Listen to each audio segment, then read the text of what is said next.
What's up, everyone? We're back. We're here with another Yu-Gi-Oh! Boot Camp. Last time, this is part two of the monster breakdown. Last time, we basically talked about the different types of monsters and some of the different summons. But what we did not go over is literally the stats and stuff on the monster. Because there's a bunch of crap on the card that we don't understand what they are. And we'll explain about the stars, everything like that, and everything.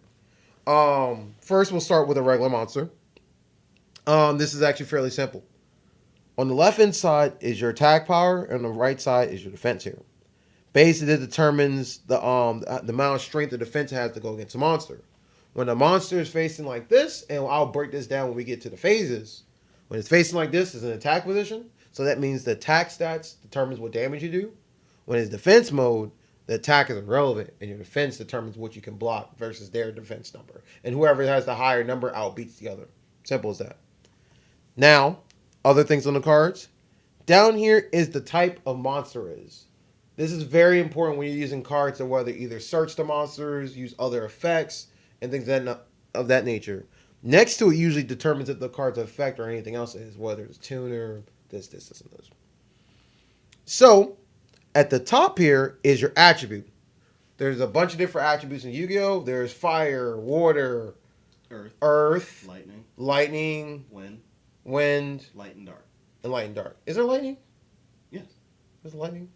No, there's not lightning. No, I'm sorry. I said light. I meant to say. Light. Okay, I was about to say, is there lightning? I was like, wait, that's new to me. And then, there's divine. That's the other one, divine. That's like the Egyptian god card y'all seen in the anime and things of that nature. We don't talk about that. We don't talk about that. Now, here's the most important thing besides that. Here's a thing called the stars. The stars actually dignify something. It dignifies how you can summon the monster, how strong. I won't say the strength of the monster. It's the level. Yeah, the level of the monster. The star represents the level. Thank you. I can't even talk today. So here's some little key notes. It's the monster between 1 and 4. You can normal summon the monster unless the card says otherwise. This is going to be an ongoing thing I say. Well, may I specify that a little bit? Yeah, go for it. So by normal summon a monster, we mean you can summon this monster straight out of your hand. If it says so. There are going to be a few weird cards where it says this monster can be normal summoned only under said conditions. But usually, you can just play it out of hand. And we're just talking about base stuff. And there, like I said, throughout all the videos are going to be saying, unless the card says otherwise. Because there's a lot of things that break the rules I'm saying.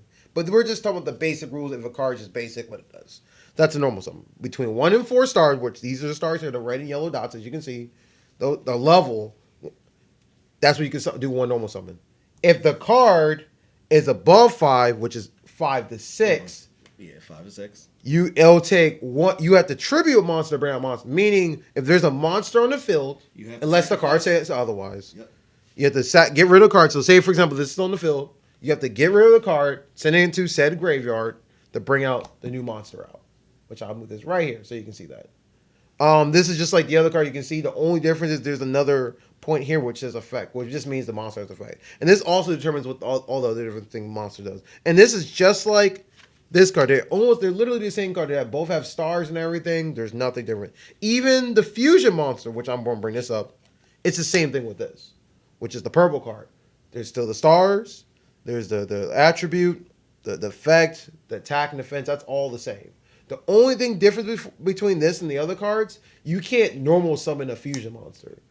You have to use requirements to fuse 2 monsters together to make this monster, which is stated right here. Oh, this requires this monster via certain terms, whether it's polymerization or some fusion mechanic to bring them on the field. And this comes from your extra deck. But that's the basic monsters on a quick note for you. Synchros are sort of the same way too.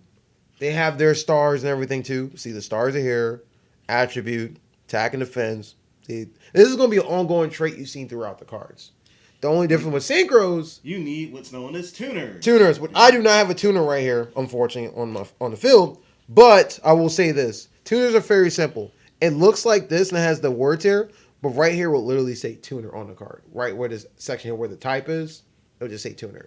And it'll take a tuner and a non-tuner, which is a card that doesn't have the tuner name on it, to make a card. And it really specifies if you look closely on the card, which may be a little hard to see. Right? Move back. There we go. Yeah. Right here, there's some text that say it requires one tuner and one, and it'll tell you specifically what card it was, say a zombie type or whatever. That's Synchros. Simple. And the way you make these monsters, and I think I mentioned in the last video, the number of stars add up to make that monster. So, for example, this is level, what's this, 6? Yep. 5, 6. So, if I get a level 4 and a level 2 monster, it'll make that. But one of them obviously has to be a tuner, unless the card says something different. That's that. Or 2 level 3s. Right. But it has to have the tuner name in it, unless the cards say otherwise. And that's an ongoing trend. Okay. Exceeds, though. Exceeds are a little different. If you notice, the stars are different color compared to this card. See how these are red and black stars? These are not called levels here. These are called ranks. Now, everything else is still the same. You have your attack. You have your defense.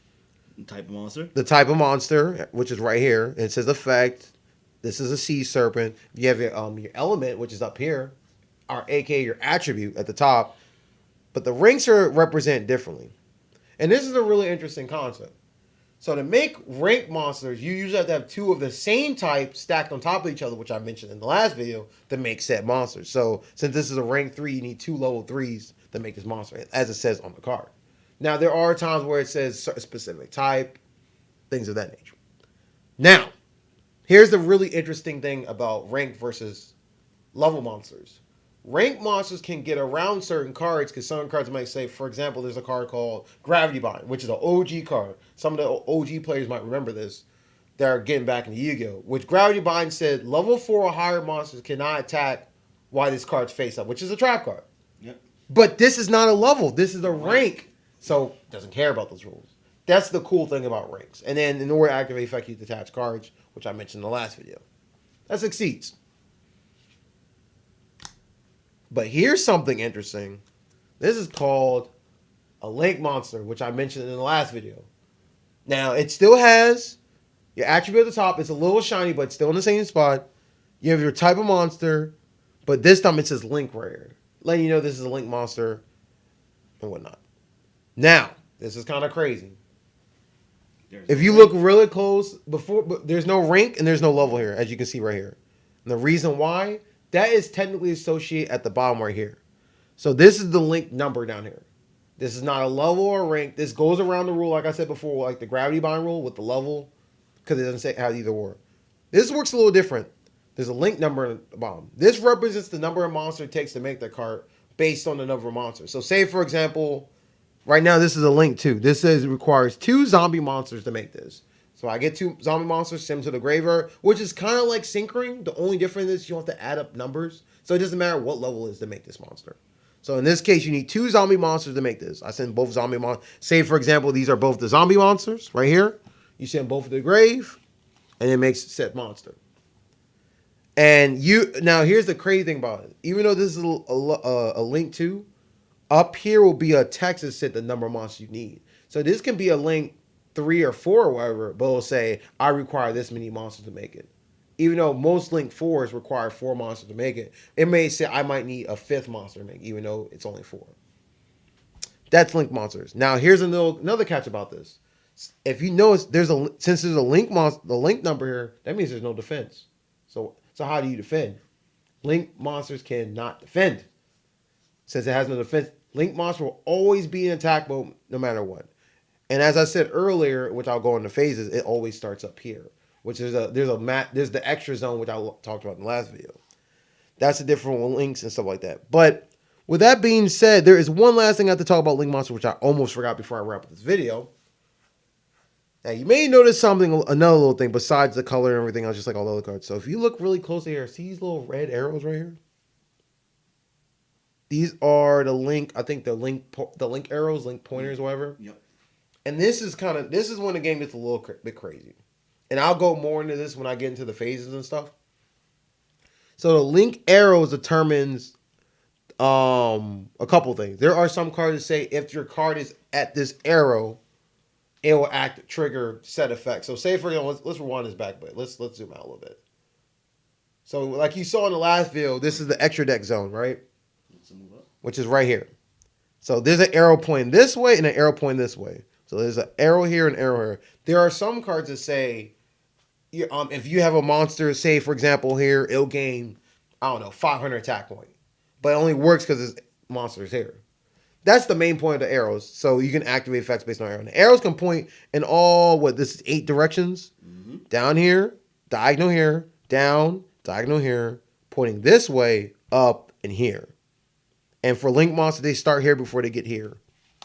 The only way they can be put here in this zone if they're special summoned from the graveyard or if the card says otherwise. And the link arrows have one more thing too. Say, for example, you want to bring in a link monster. You have to start either this one or this one to do it. You can't occupy both at the same time unless you do a thing called I guess it's not called the perfect link. It's a U link, I think they call it. Yeah. But I'll get into that later what the U link is. So since we started here, we got to go from here. So it says I can point here and here.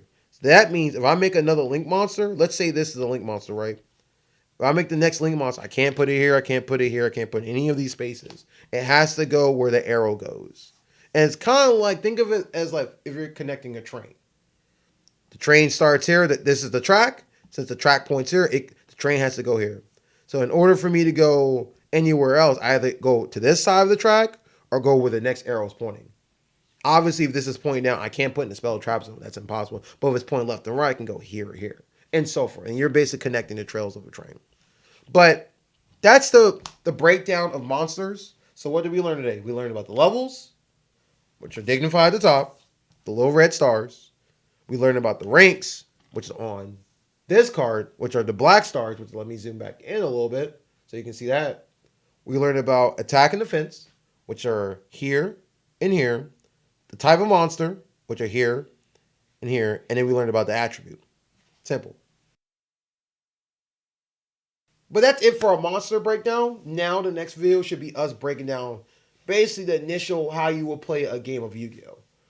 Now this won't be a full match. We're just going to basically show the basis, what the phases, what will you do to start the game. But if you like what you're watching today here at SourceU, please like and sub to the channel so you can stay up to date with the most latest content. And you can see our video come out. And by you ringing the bell, you'll know and won't miss any of this content. It helps us support the channel. By you putting a like on the channel, helps us know to keep bringing more content like this here. You know what? You keep this up, I don't have to talk during episodes anymore. That's perfect for me. Guys, thanks again for joining us here in the game room. And please don't forget to give a shout out over to James' channel. Check out his content. He just got finished entering into a tournament. He's going to be in a tournament on the 16th, everybody. If I can actually get days off. But, you know. I mean, that's both our problem right now. Right. So, that being said, we'll catch you guys next time. See you next time in the game room. Peace. Ooh.